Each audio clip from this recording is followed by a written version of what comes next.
The smell of burning corn still haunts me, but not for the reason you'd think. I'm standing in what used to be 40 acres of perfect heritage corn. Now it looks like a damn war zone. Charred stalks crunch under my boots like broken bones, and the acrid stench of gasoline mixed with smoke burns my throat. Security camera footage shows exactly who did this. Delilah Thornfield, my HOA president neighbor, strutting through my field at 2 a.m. with a gas can, grinning like she'd just solved world hunger. This lunatic thought she'd torched some weekend hobby farmer's cute corn maze. What she didn't realize? This adorable little garden project was federally insured as a heritage seed preservation program. For $2.1 million? Yeah, Karen just committed agricultural terrorism on a multi-million-dollar research project. Whoopsie. What would you do if your neighbor burned your retirement dreams for sport? Drop a corn emoji if you're watching from farm country. Where exactly are you tuning in from tonight? Let me back up and tell you how I ended up in this nightmare. My name's Ezra Caldwell. I'm 52, and 6 months ago I thought I'd found paradise. My eccentric Uncle Silas left me 47 acres of prime Iowa farmland, the kind of black soil so rich it practically glows in moonlight, earth that smells like rain and infinite possibility. I'd spent 23 years as an agricultural engineer for Dow Chemical, watching corporate suits turn farming into spreadsheet warfare. Endless meetings in sterile conference rooms that reeked of burnt coffee and shattered dreams. When my patent lawsuit settlement came through, let's just say it was enough to tell those bean counters exactly where they could plant their quarterly projections. My wife Nora, a librarian who'd grown tired of suburban book clubs discussing 50 Shades of absolutely nothing, jumped at the chance to escape Chicago's concrete prison. Our teenage daughter Iris rolled her eyes but secretly loved having 47 acres, where her TikTok videos wouldn't scandalize the neighbors. Uncle Silas had left behind treasure disguised as old man hoarding. His farmhouse was crammed with leather-bound journals that smelled like pipe tobacco and decades of accumulated wisdom, documenting 12 rare corn varieties he'd been preserving since the Carter administration. Cherokee Purple Flint, Painted Mountain, glass gem varieties with kernels that sparkled like scattered rainbow jewelry. Genetics most people assumed were deader than disco. When I contacted Dr. Rachel Yamamoto at the University of Iowa Agricultural Extension, her excitement practically vibrated through the phone lines. These varieties hadn't been seen in research labs for over a century. We partnered immediately. University provides genetic sequencing and academic credibility. I handle the actual dirt under fingernails work. That's when Rachel dropped knowledge that changed my entire perspective. She explained that USDA heritage crop insurance operates on a completely different planet than regular farming coverage. While commodity corn might fetch $3 a bushel, heritage varieties with unique genetic sequences get valued at their research potential, sometimes 100 times higher. My annual premium of $3,200 seemed outrageous until I grasped what I was actually protecting: irreplaceable genetic material worth millions in pharmaceutical and agricultural research. Suddenly, paying for premium coverage felt like the smartest investment I'd ever made. Enter our villain, Delilah Thornfield. 47, recently divorced, relocated from Des Moines after her husband's insurance fraud conviction made front-page news. She'd crowned herself president of Millbrook Manor Estates HOA, 23 cookie-cutter houses thrown together by a developer who disappeared faster than free beer at a church picnic. Delilah ambushed me at our mailbox during week 1, reeking of Bath and Body Works vanilla and barely contained fury. Her voice possessed that special quality, like a smoke detector having an existential crisis. Mr. Caldwell, I'm certain you're unaware that agricultural activities significantly impact property values in established residential communities. I gestured toward my thriving corn rows, where morning dew still sparkled on emerald leaves like nature's own jewelry. Ma'am, this property's been farmed continuously since 1847. Your subdivisions existed since 2019. She flashed a smile that could freeze molten lava. Well, we'll just see about that, won't we? The harassment campaign launched immediately. Noise complaints about my 1982 John Deere running at dawn. Apparently the sweet rumble of a perfectly tuned diesel engine violates delicate suburban sensibilities. Zoning violations for unauthorized commercial agriculture, because growing actual food is apparently criminal behavior now. Anonymous EPA tips claiming illegal pesticide usage, particularly hilarious since I run completely organic operations. Every complaint died when county officials discovered my grandfather clause protections and university research partnership. But Delilah kept escalating anyway. She'd patrol my fence line daily with her neurotic Pomeranian, documenting imaginary violations, while the dog's incessant yapping created a soundtrack that could wake hibernating grizzlies. I started calling these expeditions the Daily Karen Safari. The real warning came during July's oppressive heat wave. Walking my rows at sunrise, there's nothing quite like the whisper of corn leaves catching morning breeze. I discovered fresh boot prints in the soft earth and 200 stalks showing obvious herbicide damage in a suspiciously perfect geometric pattern. Time for confrontation. Herbicide damage? That's just overspray from my dandelion treatment, she said, batting mascara-caked eyelashes innocently. Delilah, dandelions don't grow in perfect rectangles. Are you accusing me of lying, Mr. Caldwell? I'm calling you creatively destructive. That conversation crystallized a terrifying realization. This woman wasn't your standard HOA busybody. She was genuinely unhinged and escalating fast. August rolled around with the kind of oppressive humidity that makes your shirt stick to your back before you've finished your morning coffee. The air hung thick as molasses, and even the corn seemed to wilt in protest. Delilah decided this was perfect weather to escalate from petty harassment to full-blown legal warfare. Her weapon of choice? The township's brand new noise ordinance, passed just 2 months earlier thanks to complaints from suburban transplants, who apparently thought rural Iowa should sound like a meditation retreat. She filed a formal complaint claiming my farm equipment violated the 7 a.m. noise restriction. Now here's the thing about farmers. We don't operate on suburban schedules. Crops don't care if Karen needs her beauty sleep. I'd been running my 1982 John Deere from 6:30 to 7 every morning, finishing exactly when the ordinance kicked in. Legal as sunshine on Sunday. But Delilah had done her homework with the obsessive dedication of someone who collects cats and grudges. She'd been secretly recording my equipment with some fancy decibel meter app, creating what she grandly called expert acoustic analysis.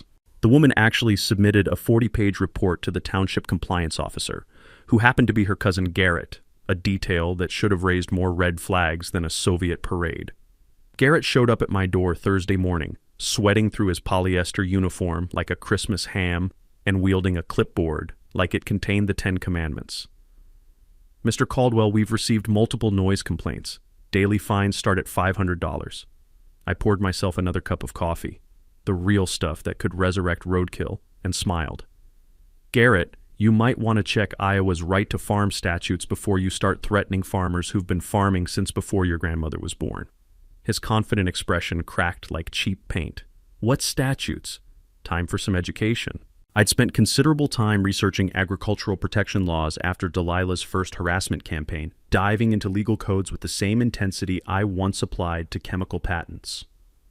Iowa Code.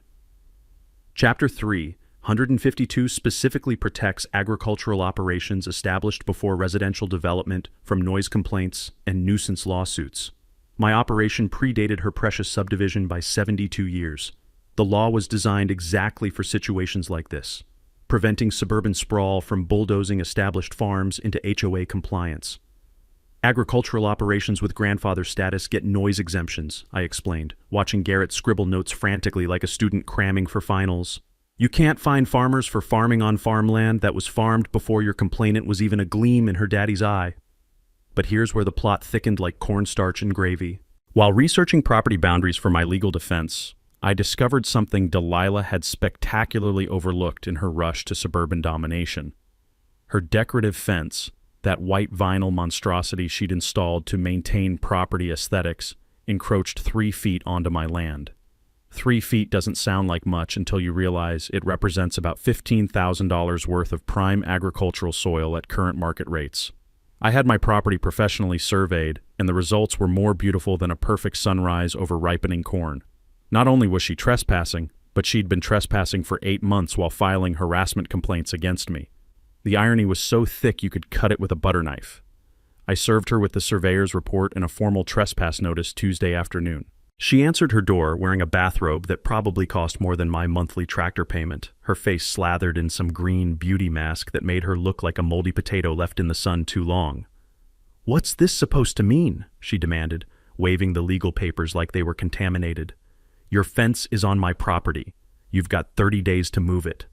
The shriek that erupted could have called hogs from 3 counties over. "That's absolutely impossible. I had this property professionally surveyed." "By who? Your cousin Garrett?" her green face flushed red underneath the mask, creating a Christmas color combination that belonged in a horror movie. "You can't prove anything!" But I could prove something much more interesting. During our fence dispute investigation, I'd noticed trampled corn rows and fresh boot prints leading directly from her property into my field like a guilty person's breadcrumb trail. Security cameras I'd installed after the herbicide incident captured her nocturnal adventures. 11 p.m., spraying something on my corn stalks with the dedication of someone marking territory. Next morning brought damning evidence. 200 more stalks showing herbicide damage in a pattern that spelled out "move" when viewed from her upstairs window. Subtle as a train wreck. I confronted her that afternoon, finding her watering petunias with the nervous intensity of Lady Macbeth scrubbing bloodstains. "Delilah, we need to discuss your midnight gardening habits. I have absolutely no idea what you're talking about."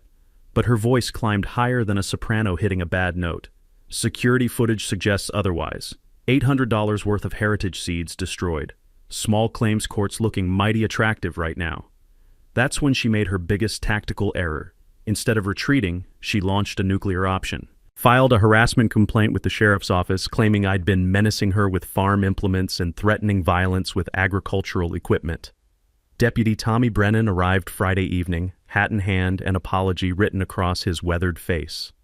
Tommy grew up on a corn farm 20 miles south. He knew the difference between a farmer conducting business and actual threats. "Ezra, I gotta ask about these harassment allegations." His tone suggested he was going through bureaucratic motions. I showed him the herbicide damage, the trespass evidence, and the security footage. Tommy whistled low, the sound mixing with crickets beginning their twilight serenade. "She's got some serious brass, I'll give her that. Filing false reports is a misdemeanor in this county." "What's your recommendation, Deputy?" "Document everything. This lady's escalating fast, and desperate people make monumentally stupid decisions." Prophetic words. As Tommy's patrol car crunched down my gravel driveway, taillights disappearing into gathering dusk, I spotted Delilah's silhouette in her upstairs window. Phone pressed to her ear, gestures animated and furious. She was already plotting her next assault. The sweet evening air carried the scent of ripening corn and approaching trouble. September arrived with the kind of crisp mornings that make you believe in fresh starts. Air so clean it practically sparkled, corn stalks rustling their secrets in the early breeze. But Delilah had other plans brewing in her suburban laboratory of spite. Having lost the noise ordinance battle and discovered her fence was basically an expensive confession of trespassing, she switched tactics to something more insidious: death by 1,000 paper cuts. The woman had apparently attended the University of Bureaucratic Warfare and graduated summa cum laude. Anonymous complaints started flooding government offices like a biblical plague. EPA complained about unregulated pesticide use, completely fabricated since I run organic operations cleaner than a hospital operating room. OSHA complaint about unsafe grain storage practices. Hilarious considering my storage bins met standards that would make NASA engineers weep with envy. State revenue complaint about unreported commercial agricultural income, because apparently growing food automatically makes you Al Capone. Each complaint triggered mandatory inspections that devoured my time like a hungry combine harvester. Federal inspectors trooped through my fields with the enthusiasm of tax auditors, clipboards multiplying like rabbits, measuring everything twice and documenting it 4 times. The paperwork alone could have supplied a small library, but here's where Delilah's cleverness backfired more spectacularly than a defective firework. During my corporate days, I'd learned something invaluable. Bureaucrats document everything, including digital breadcrumbs that lead straight back to complainants. Government agencies are required to preserve electronic records, including IP addresses and submission timestamps, making false reporting easier to trace than muddy footprints on clean linoleum. I filed Freedom of Information Act requests for the complaint origins, and the results were more satisfying than finding money in winter coat pockets. Every single anonymous complaint traced back to the same IP address, Delilah's home internet connection. She'd been cosplaying as an entire neighborhood of concerned citizens, using fake names like worried resident Martha Johnson and environmental advocate Robert Smith, borrowing addresses from vacant houses like some kind of suburban identity thief. The woman had created a fictional army of outraged residents, all suspiciously sharing her writing style and her creative approach to agricultural terminology. Apparently, pesticides and environmental hazards were her literary signatures.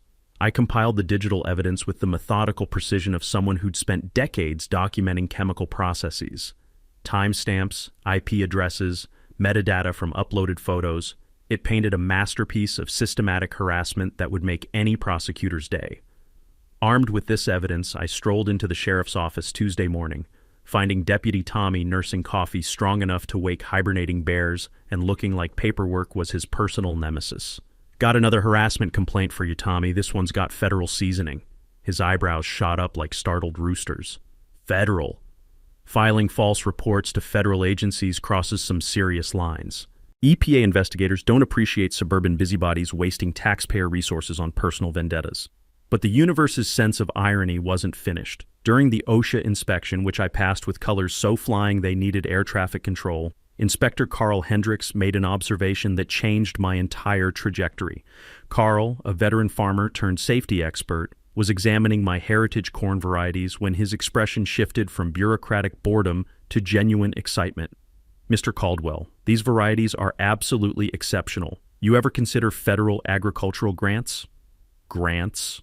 Carl explained that rare seed preservation projects qualified for substantial federal funding through USDA's Agricultural Research Service.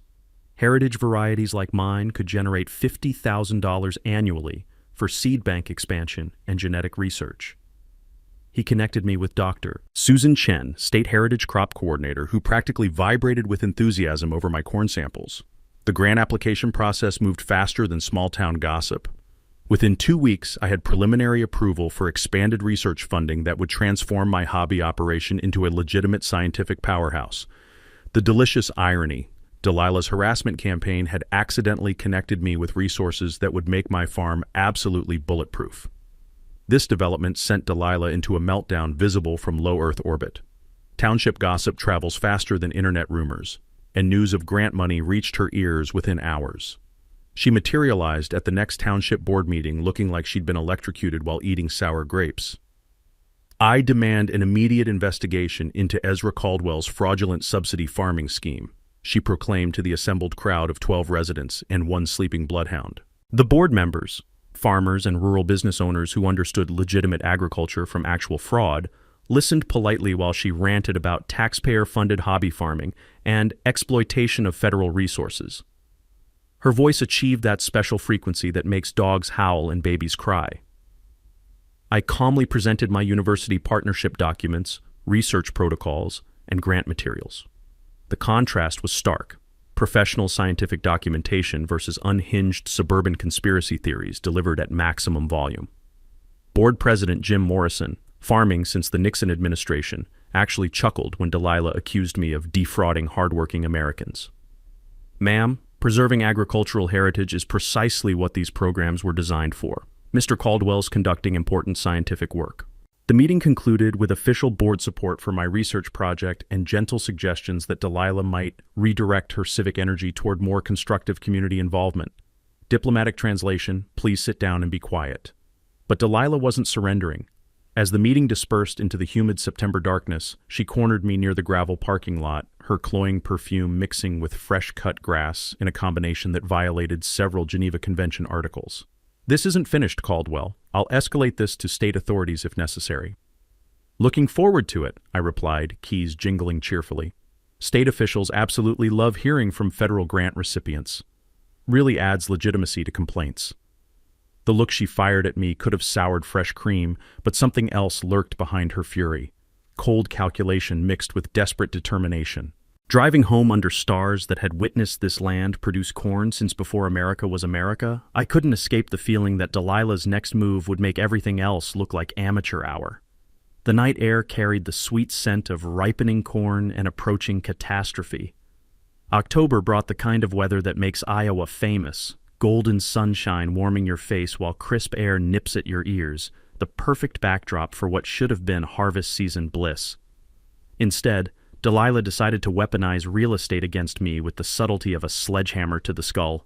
She'd hired what she generously called a property assessor, her unlicensed cousin Randy from Cedar Rapids, whose previous career highlights included selling insurance door to door and getting fired from a car dealership for creative accounting. Randy showed up in a rusty pickup truck that leaked more oil than the Exxon Valdez, armed with a clipboard and enough confidence to convince himself he knew what he was doing. His professional assessment concluded that my corn farming operation reduced nearby property values by 23%, The report looked impressive until you realized it was written in Comic Sans font and included a section about agricultural odors negatively impacting suburban tranquility. Apparently, the smell of healthy soil and growing corn was now considered a public nuisance. Delilah distributed copies to every neighbor within a 5-mile radius, emphasizing how my commercial farming operation was destroying their retirement investments. She organized something called the Millbrook Property Owners Coalition, which sounds impressive until you realize it consisted of 8 households, 3 cats, and Randy's questionable expertise. The coalition threatened a class action lawsuit for agricultural nuisance, claiming my heritage corn project constituted an industrial farming operation that violated the area's residential character. The legal papers arrived via certified mail with the kind of official formatting that intimidates people who don't read the fine print. Time for some professional counterintelligence. I commissioned a legitimate property assessment from Henderson and Associates, a licensed firm that actually knew the difference between agricultural enhancement and property devaluation. Their report was more thorough than a federal investigation and twice as damning to Delilah's narrative. According to actual real estate professionals, agricultural heritage properties increase rural property values by 12 to 18%. Buyers pay premium prices for land with established farming operations, especially those involved in university research partnerships. My operation wasn't destroying property values, it was enhancing them like a vintage wine improves with age. But the real bombshell came when I investigated Randy's credentials. A quick internet search revealed that Delilah's professional assessor had been convicted of real estate fraud in 2019, sentenced to 2 years probation, and permanently barred from conducting property assessments in Iowa. The man couldn't legally assess a lemonade stand, much less property values. Meanwhile, my wife Nora had been conducting her own investigation with the methodical precision of a research librarian who'd discovered a fascinating mystery. Digging through courthouse records with the dedication of an archaeological expedition, she uncovered something that explained Delilah's increasingly desperate behavior. "Ezra, you need to see this," Nora announced over breakfast, spreading documents across our kitchen table like she was planning a military campaign. Delilah's property purchase included undisclosed environmental contamination. The previous owner had operated an auto repair shop on the property for 15 years, using the basement for parts storage and the backyard for fluid disposal. Petroleum products, industrial solvents, and heavy metals had been leaching into the soil since the Clinton administration. The contamination disclosure should have been mandatory, but somehow got buried in the paperwork during the rushed sale. Soil samples would likely reveal contamination requiring expensive remediation, potentially explaining why Delilah was so concerned about property values. Her environmental anxiety wasn't about my farming. It was about her own toxic legacy buried literally in her backyard. Armed with this information, I requested a township environmental inspection of Delilah's property. She responded like a vampire facing sunrise, immediately threatening legal action to block the investigation. Her lawyer, probably another cousin, sent threatening letters claiming the inspection violated her privacy rights and constituted harassment. Environmental Officer Chuck Kowalski, a former Marine who treated bureaucratic obstruction like enemy resistance, proceeded with the inspection anyway. Chuck had the kind of no-nonsense attitude that makes politicians nervous and criminals confess. His soil testing equipment detected petroleum contamination that would make an oil executive blush. The results were devastating. $80,000 in mandatory remediation costs, property declared temporarily uninhabitable pending cleanup, and Delilah's dreams of suburban paradise officially declared a Superfund site in miniature. But Delilah, desperate and cornered like a rabid raccoon, made her most audacious move yet. She accused me of causing the contamination through my chemical farming practices, claiming agricultural runoff had somehow time-traveled to create petroleum contamination that predated my arrival by decades. His toxic farming methods contaminated my property through groundwater leaching, she announced at an emergency township meeting, her voice reaching frequencies that could summon dolphins. He should pay for environmental cleanup as the responsible party. The absurdity was breathtaking. She was claiming that organic heritage corn farming had somehow generated petroleum products and transported them backwards through time to contaminate her property before I'd even moved to Iowa. Township environmental analysis would determine contamination sources through soil dating and chemical fingerprinting, science that would expose her desperate lies like sunlight revealing dust motes. But the investigation would take weeks, and Delilah's financial desperation was accelerating towards something that felt increasingly dangerous. Standing in my cornrows that evening, watching golden stalks sway in the twilight breeze, I could smell autumn approaching with its promise of harvest. But underneath the sweet scent of ripening grain, something else lingered, the metallic tang of desperation and the ozone smell that precedes dangerous storms.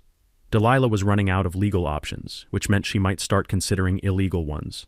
November brought the kind of bone-deep cold that makes you appreciate central heating and good coffee. I was organizing paperwork for the environmental investigation when I stumbled across something that changed everything, buried in my heritage crop insurance policy details like treasure in a haystack. I'd been treating this insurance like expensive peace of mind, paying $3,200 annually without really understanding what I was protecting. But reading the fine print while sipping coffee that could wake the dead, I realized the true scope of my coverage was absolutely staggering. The $2.1 million wasn't just crop replacement value. It included lost genetic material, research setbacks, seed bank reconstruction costs, and something called biodiversity impact compensation.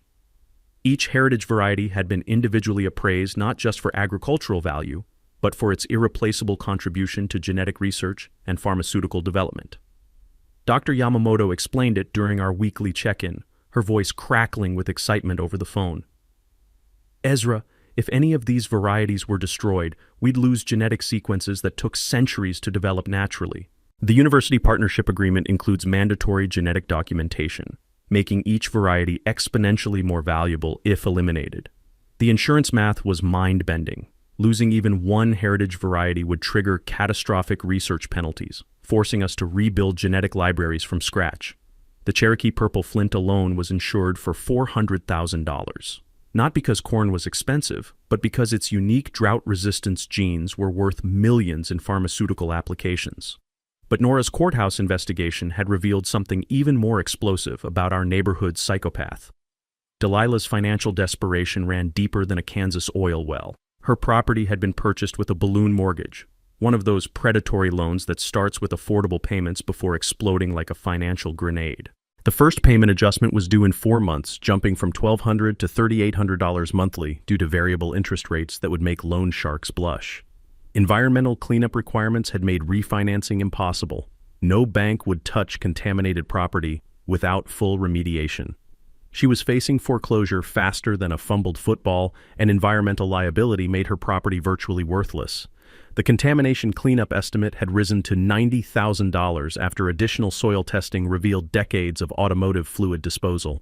Her suburban dream had become a toxic nightmare with a price tag that could fund a small college. Suddenly, Delilah's escalating attacks made perfect sense. She wasn't just a difficult neighbor. She was a financially cornered animal making increasingly desperate moves. Her property value obsession wasn't suburban snobbery, it was pure survival instinct. She needed someone to blame for her contamination costs and someone to drive away complaints that might expose her environmental liability. My insurance agent dropped another bombshell during our policy review meeting. Maya Patel, a specialist in agricultural fraud investigation, explained that crop insurance destruction triggers automatic federal review by the FBI's Agricultural Crime Unit. Mr. Caldwell, intentional destruction of federally insured crops isn't just vandalism, it's agricultural terrorism. Penalties include up to 20 years in federal prison and restitution up to 3 times actual damages. The stakes had escalated from neighbor dispute to potential federal crime. My corn wasn't just retirement hobby farming. It was part of a national seed preservation project with international pharmaceutical implications. The university had already cataloged genetic sequences worth millions in research applications, and federal grants pending approval were based on successful harvest and propagation. If someone destroyed my crop, they wouldn't just be vandalizing plants. They'd be eliminating irreplaceable agricultural heritage and sabotaging federally funded scientific research. The FBI takes that kind of crime about as seriously as assassination attempts on federal judges. But the most chilling realization came from studying Delilah's behavioral pattern. Her attacks had been escalating in both frequency and severity, following the classic trajectory of someone losing rational control. Environmental pressure, financial desperation, and legal walls closing in, all ingredients for catastrophic decision-making. Security cameras had captured her making late-night property line visits with various containers. An environmental officer, Chuck, mentioned seeing unusual activity around contaminated soil areas. Someone had been digging at night, possibly trying to hide evidence or plant false contamination sources. Maya warned that desperate people facing federal consequences often make final, spectacular mistakes. When someone's looking at financial ruin and potential criminal charges, they sometimes decide to go out with a bang rather than a whimper. Standing in my heritage cornfield under November's gray sky, I realized we'd moved far beyond HOA politics into dangerous territory where desperation meets federal crime. The sweet scent of drying corn carried an undertone of approaching catastrophe. Delilah was running out of time, money, and legal options, which meant she might be planning something that would destroy us both. December arrived with the kind of sharp clarity that makes every breath visible and every decision crystal clear. After Maya's warning about desperate people making spectacular mistakes, I knew we needed to shift from reactive defense to proactive strategy. Time to assemble a team that could handle whatever nuclear option Delilah was planning. First recruit, Dr. Rachel Yamamoto, who brought scientific credibility and federal connections that could make prosecutors salivate. Rachel arrived at my kitchen table armed with genetic sequencing data that read like a pharmaceutical treasure map, each heritage variety documented down to individual chromosomes, with research applications spanning everything from drought resistance to cancer treatment compounds. Ezra, these varieties represent centuries of natural selection that can't be replicated in laboratories, she explained, spreading colorful charts across Nora's meticulously organized table. Destroying them would be like burning the Library of Alexandria, except the books contained cures for diseases we haven't discovered yet. Next, Chuck Kowalski, environmental officer turned agricultural crime consultant. Chuck brought military precision to evidence collection and the kind of bureaucratic navigation skills that could guide missiles through red tape. His environmental investigation had revealed contamination dating back to the Bush administration, the first one, creating an ironclad timeline that demolished Delilah's blame-shifting fantasies. Ma'am's got herself a classic liability situation, Chuck announced in his deadpan marine delivery. Environmental cleanup's gonna cost more than most people's houses, and ain't no insurance covering deliberate contamination concealment. Maya Patel joined our war council via video call from Des Moines, explaining federal crop insurance fraud protocols with the enthusiasm of someone who'd spent career hunting agricultural criminals. Her expertise would prove invaluable when Delilah crossed federal lines. Agricultural crime unit investigations automatically trigger enhanced penalties for interference, Maya explained, her voice carrying the authority of federal law enforcement. If destruction is proven intentional, damages include replacement costs, plus research setbacks, plus punitive damages. Total restitution could exceed $6 million for heritage seed destruction. That number hung in the air like incense in a cathedral. $6 million in federal consequences for torching some hobby farming. Maya explained that heritage crop insurance operates under special federal protection because genetic preservation serves national food security interests. Destroying protected varieties carries the same legal weight as sabotaging strategic grain reserves. Deputy Tommy Brennan completed our team, providing local law enforcement perspective and enhanced surveillance coordination. Tommy had grown increasingly concerned about Delilah's escalating behavior, especially her nighttime property inspections that looked more like reconnaissance missions than casual neighborhood walks. Lady's behavior pattern suggests she's planning something bigger, Tommy observed, adjusting his hat with the careful precision of someone choosing words carefully. Desperate folks facing financial ruin sometimes make decisions that ruin everybody else, too. Our technical strategy focused on comprehensive evidence collection that would satisfy federal investigation standards. Additional security cameras with night vision and motion detection, covering every approach to my cornfield with the thoroughness of Pentagon security. Soil monitoring equipment to detect any tampering with contamination evidence or attempts to plant false contamination sources. We documented all heritage varieties with genetic sequencing and photographic evidence, creating backup seed storage at the university facility as insurance requirement. Every kernel was cataloged, DNA mapped, and secured off-site where Delilah's desperation couldn't reach it. The financial investigation revealed the full scope of Delilah's motivation. Her balloon mortgage payment adjustment would trigger in 8 weeks, environmental cleanup requirements made refinancing impossible, and her property's contamination liability exceeded her insurance coverage by $60,000. She was facing personal bankruptcy, property foreclosure, and potential environmental criminal charges, a financial perfect storm that could drive rational people to irrational extremes. But our most important preparation was psychological. Maya explained that agricultural crime investigators move slowly but comprehensively, building cases that federal prosecutors love to pursue. Once investigations begin, they examine entire behavior patterns rather than individual incidents. Enhanced penalties apply when crimes target federally funded research, and conviction rates exceed 90% because evidence collection follows FBI protocols. The key is maintaining professional demeanor regardless of provocation, Maya advised during our final planning session. Federal investigators respect farmers who document everything calmly and systematically. They don't appreciate people who appear to entrap suspects into criminal behavior. Tommy coordinated with agricultural extension agents across Iowa, building a support network for sustainable agriculture advocacy that could provide character witnesses if legal proceedings escalated. The farming community rallies around heritage preservation like protective parents around threatened children, political support that carries weight with federal prosecutors. Chuck's environmental monitoring revealed Delilah's increasing nighttime activity around contaminated soil areas. Someone was definitely digging after midnight, possibly attempting to relocate contamination evidence or create false trails leading toward my property. Her desperation was manifesting in increasingly reckless behavior that suggested final preparations for something catastrophic.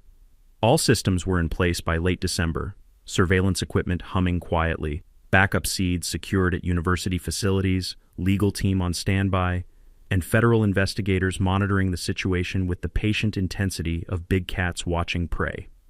We transformed from reactive victims into proactive defenders, ready for whatever desperate finale Delilah was orchestrating. The question wasn't whether she'd make her move. It was whether we'd be ready when desperation finally overwhelmed whatever remained of her rational judgment. The crisp winter air carried the scent of dormant soil and approaching confrontation, while security cameras maintained silent vigil over fields that held the genetic heritage of centuries and the potential destruction of one woman's last desperate gamble. January brought the kind of bitter cold that makes your nostrils freeze and your breath crystallize before it hits the ground. The corn had been harvested and safely stored, but Delilah's desperation was reaching a rolling boil that could melt Arctic ice. Her balloon mortgage payment had adjusted right on schedule, and watching her financial world collapse was like witnessing a train wreck in slow motion, horrifying but impossible to ignore. Security cameras captured her first major sabotage attempt on a Tuesday night when the temperature hovered around -15. She'd somehow acquired a shipment of European corn borer insects, nasty little critters that are illegal to transport in Iowa without agricultural permits.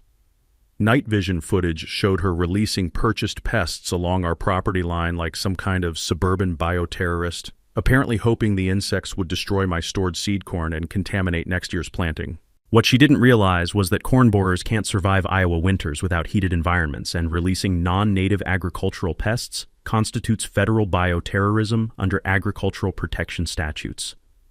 The woman had accidentally escalated from neighborhood harassment to potential federal terrorism charges, a legal leap that would make Olympic high jumpers jealous. Dr. Yamamoto's agricultural extension contacts identified the insects within hours, confirming they were illegally transported European varieties that could devastate regional corn production if they'd survived the cold. Agricultural authorities treat invasive species introduction about as seriously as nuclear proliferation.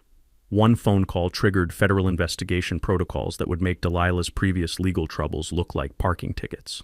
But her desperation was just getting warmed up. By February, facing foreclosure proceedings and mounting environmental cleanup costs, Delilah attempted something that would have impressed organized crime families, bribing a federal official. She approached Township Inspector Garrett, still her cousin, still ethically challenged, with $5,000 cash and a proposal that belonged in a corruption textbook. The plan was elegantly simple. Garrett would file false reports claiming my operation violated commercial farming restrictions, triggering federal grant investigation and potential funding suspension. What Delilah didn't know was that Tommy had been monitoring Garrett for months due to previous corruption complaints. Small-town nepotism combined with federal oversight creates surveillance opportunities that would make intelligence agencies proud. Tommy's sting operation captured the entire bribery attempt on audio and video surveillance that could convict saints of singing off-key. Federal investigators now had Delilah attempting bioterrorism, bribery of federal officials, environmental evidence tampering, and systematic harassment of federally funded agricultural research. Her legal troubles were multiplying faster than agricultural pests in perfect growing conditions. Meanwhile, her social media campaign reached levels of creativity that would impress fiction writers. She'd created multiple fake accounts to spread rumors about my chemical contamination, posting fabricated photos claiming to show dead wildlife near my property.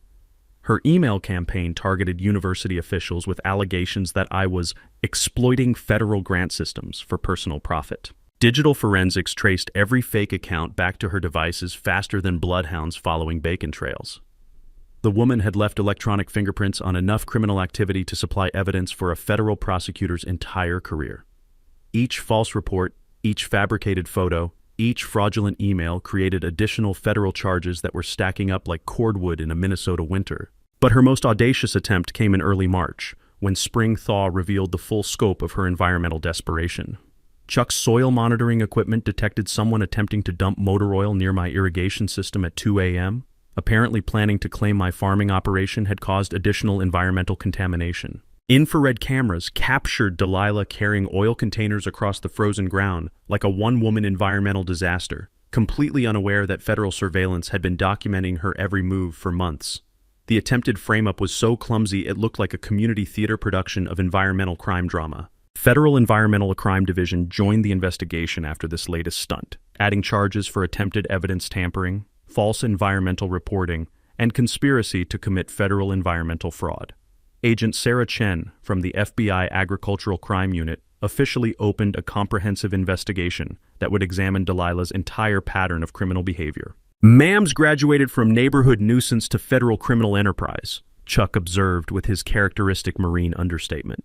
Environmental frame-ups against federal grant recipients carry enhanced penalties that make regular environmental crime look like jaywalking. The financial pressure cooker was reaching explosive levels. Delilah's mortgage company had accelerated foreclosure proceedings, environmental cleanup estimates had risen to $120,000, and her property had been declared uninhabitable, pending full remediation.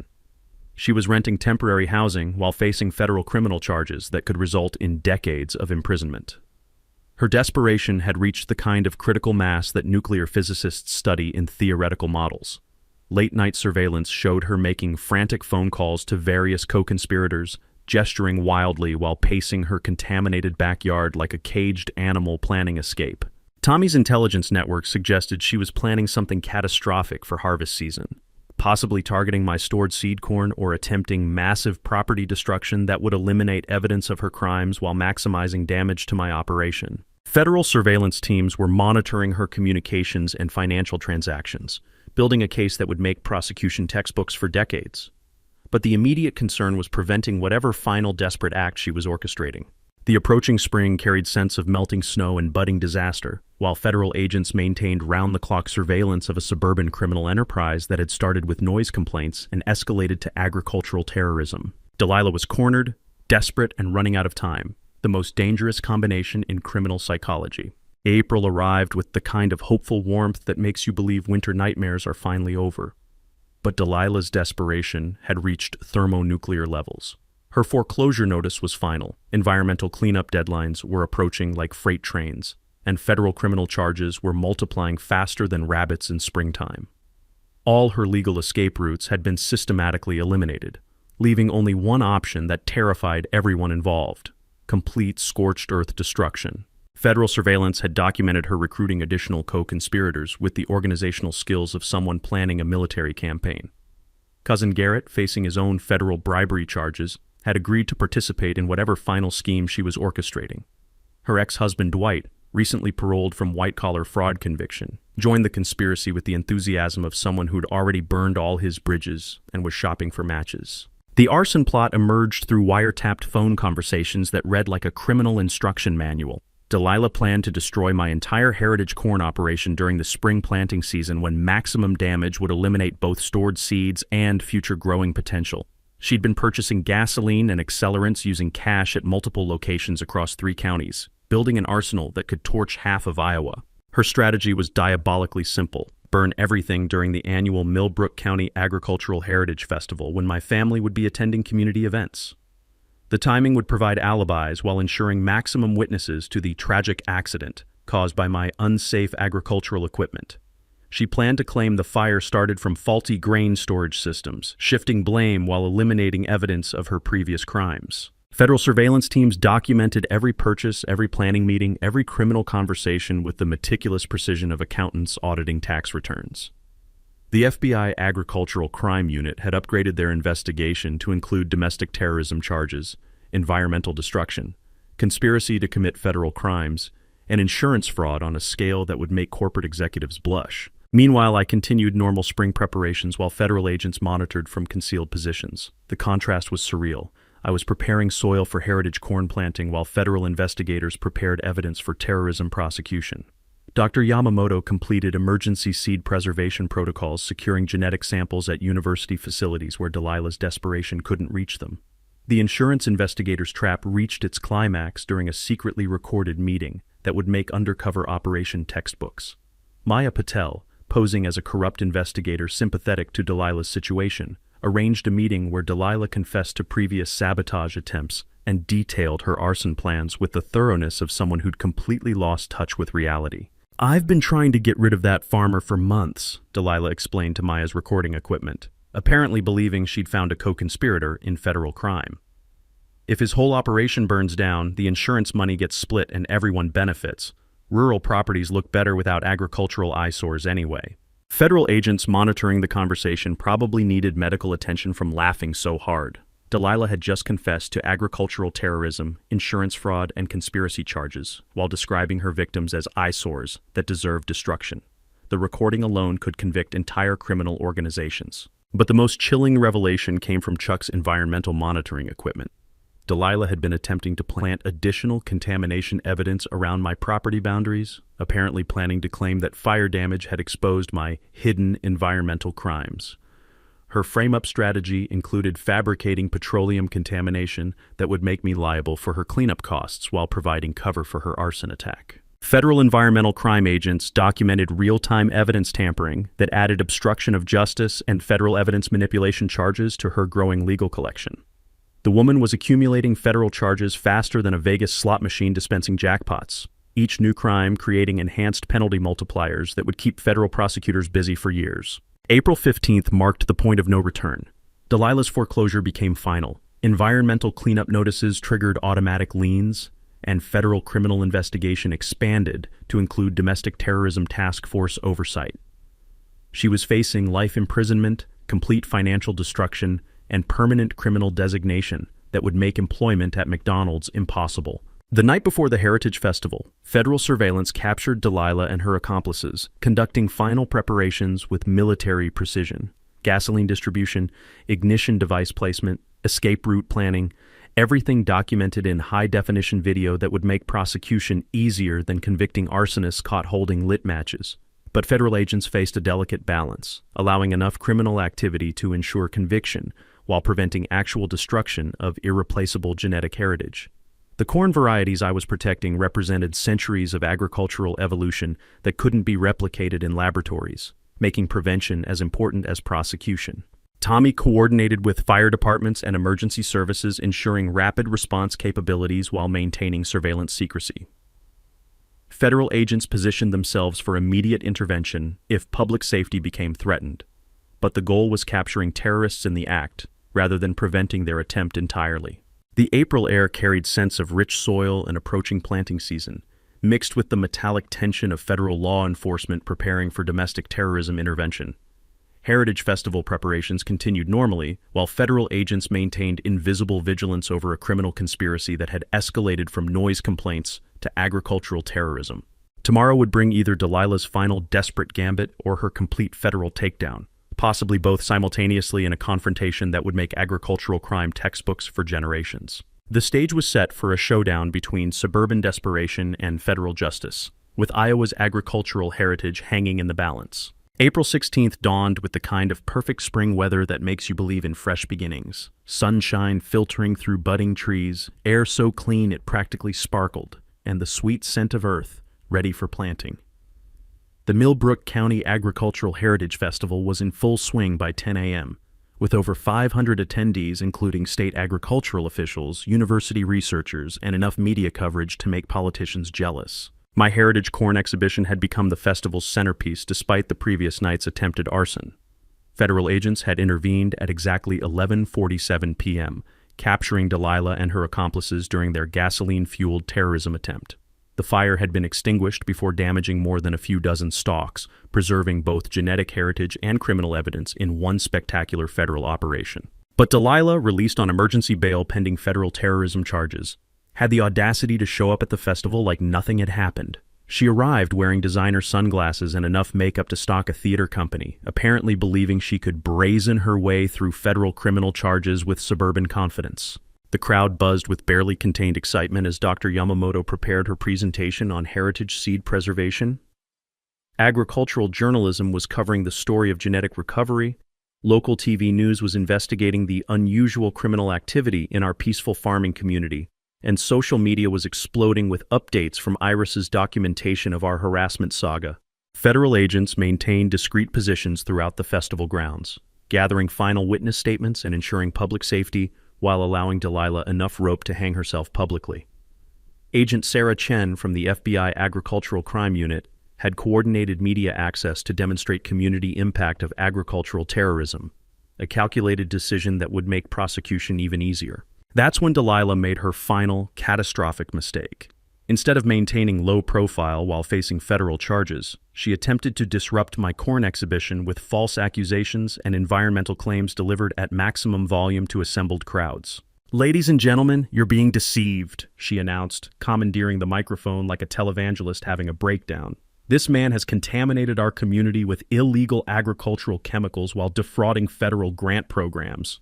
The crowd's reaction was immediate and brutal. 500 people who understood the difference between legitimate farming and suburban hysteria watched in stunned silence as a woman facing federal terrorism charges accused her victim of crimes she'd attempted herself.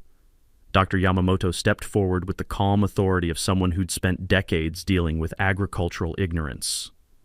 "Ma'am, genetic sequencing has confirmed that Mr. Caldwell's preservation work has recovered 3 corn varieties thought extinct since the 1890s. His research has secured federal grants totaling $2.8 million for expanded heritage seed programs." The mic drop moment arrived when Agent Chen publicly acknowledged the investigation completion. "Ladies and gentlemen, federal charges include agricultural terrorism, insurance fraud, environmental evidence tampering, and conspiracy to commit domestic terrorism. The attempted destruction would have eliminated irreplaceable agricultural genetic material valued at over $8 million when research applications are included." The crowd's stunned silence transformed into something resembling a lynch mob that had discovered they'd been protecting the victim all along. 500 farmers, agricultural researchers, and rural families who understood heritage preservation watched a suburban terrorist attempt to destroy their agricultural heritage for personal financial gain. Local farmers pledged immediate support for expanded seed preservation programs. State agricultural officials announced designation of Millbrook County as Iowa's premier heritage crop preservation center. University representatives committed additional research funding that would transform our community into a regional agricultural science hub. Meanwhile, Chuck Kowalski delivered environmental justice with the precision of a federal prosecutor. Contamination investigation confirms all petroleum products originated from previous property owner's automotive operation. Attempted evidence tampering actually delayed cleanup and increased remediation costs to $180,000. The financial reckoning was swift and merciless.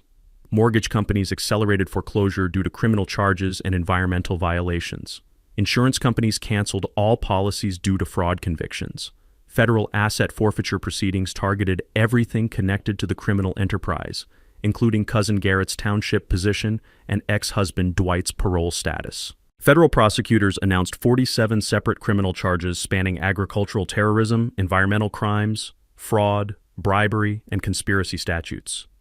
Minimum sentencing guidelines suggested 15 to 20 years federal imprisonment, plus complete restitution for research damages, environmental cleanup, and investigation costs. The educational component transformed tragedy into triumph. Dr. Yamamoto demonstrated genetic sequencing equipment to fascinated crowds, explaining how heritage preservation protects agricultural biodiversity for future generations. Children participated in hands-on activities about sustainable farming and conservation science, while university students distributed information about agricultural research careers. The symbolic victory was complete when festival activities continued successfully, despite attempted sabotage. Heritage corn exhibitions drew record crowds and national attention. Agricultural community unity triumphed over individual greed and suburban entitlement.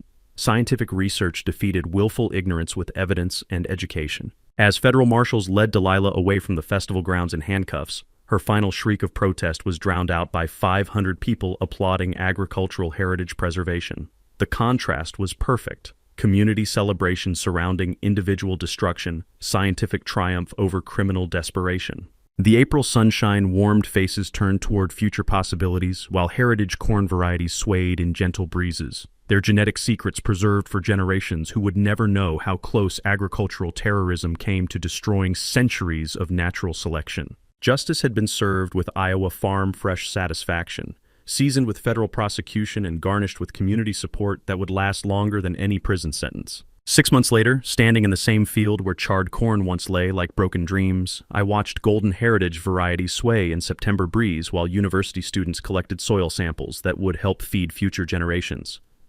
The transformation was nothing short of miraculous.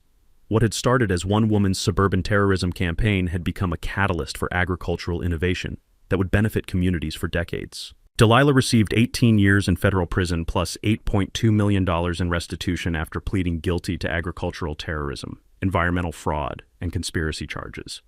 Her property was forfeited to fund environmental cleanup and agricultural research, while cousin Garrett earned 5 years for federal bribery and conspiracy. The legal precedent established by their case now protects heritage farmers nationwide from suburban harassment and agricultural sabotage. The Millbrook Heritage Seed Center opened in spring with $2.8 million in federal funding plus insurance settlement money, creating a world-class agricultural research facility in rural Iowa. Dr. Yamamoto serves as director, coordinating with universities across America to preserve genetic varieties that pharmaceutical companies are already licensing for medical research. Our humble corn operation had evolved into a scientific powerhouse that employs 40 researchers and generates millions in economic activity. The agricultural education program brings student researchers from major universities to our rural community every semester, studying heritage genetics while contributing to local economy through housing, dining, and research expenditures. What used to be quiet farmland now buzzes with scientific activity that puts us on academic maps worldwide. Heritage crop tourism has transformed Millbrook County into a destination for agricultural enthusiasts and educational groups. Guided tours explain genetic preservation techniques while showcasing farming methods that sustain civilizations for centuries. School groups from Chicago and Des Moines visit regularly, connecting urban students with agricultural heritage that feeds their communities. Environmental restoration became a model for communities nationwide. Delilah's contaminated property was cleaned using innovative corn-based bioremediation techniques developed from my research, proving that agriculture can heal environmental damage while generating economic value. The cleanup process attracted EPA attention and resulted in federal funding for similar projects across the Midwest. My family found purpose beyond our wildest retirement dreams. Nora opened a rural library branch specializing in agricultural research and historical preservation, becoming a resource center for farmers and researchers throughout Iowa. Iris received full scholarship to Iowa State Agricultural Engineering Program, inspired by our heritage preservation work to pursue genetic research that could address global food security challenges. The Silas Caldwell Heritage Seed Fellowship now awards $50,000 annually to rural students pursuing agricultural science, funded through insurance settlements and ongoing heritage crop sales. Priority goes to students from communities facing agricultural to suburban development pressure, ensuring that rural knowledge transfers to the next generation of agricultural innovators. The practical takeaways from our experience have helped farmers nationwide. Heritage crop insurance through USDA programs can transform hobby farming into serious financial protection by covering genetic research value rather than commodity prices.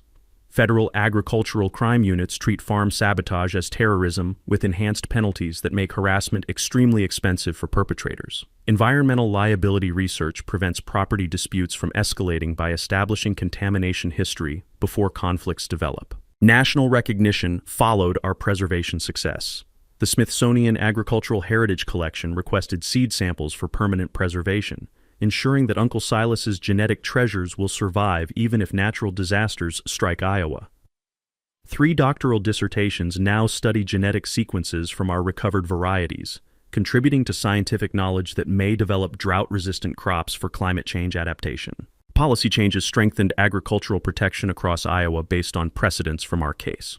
Right-to-farm laws now include enhanced penalties for systematic harassment of heritage operations, while environmental crime enforcement received additional funding for rural community protection. The neighbor relations transformation exceeded our hopes. New HOA leadership dissolved harassment policies and embraced agricultural heritage as community asset. Property values increased 20% after heritage agriculture designation, proving that farming enhances rather than diminishes rural property values. Annual harvest festivals bring regional visitors who support local businesses while celebrating agricultural traditions. But the real victory was proving that knowledge, patience, and community cooperation defeat individual greed and suburban entitlement. Standing among heritage corn varieties that represent centuries of agricultural wisdom, surrounded by students learning genetic preservation techniques, I realized we'd protected something far more valuable than retirement income. We'd preserved agricultural heritage for generations who will face challenges we can't imagine, armed with genetic tools that survived one woman's desperate attempt to destroy them. If you've got your own HOA nightmare story, drop it in the comments. The wilder the better, because apparently suburban terrorism is more common than anyone realizes. And if you learned something about heritage crop insurance or federal agricultural crime enforcement, hit that subscribe button, because these justice stories are just getting started. The evening breeze carried sweet scents of genetic history preserved for tomorrow's harvest, while distant university lights reminded us that science and community had triumphed over desperation and greed. That's a wrap for today's episode on HOA Stories. If you enjoyed watching Karma in action, smash that like button, comment your thoughts, and let us know if you've dealt with HOA madness too. Subscribe so you won't miss the next HOA meltdown we post.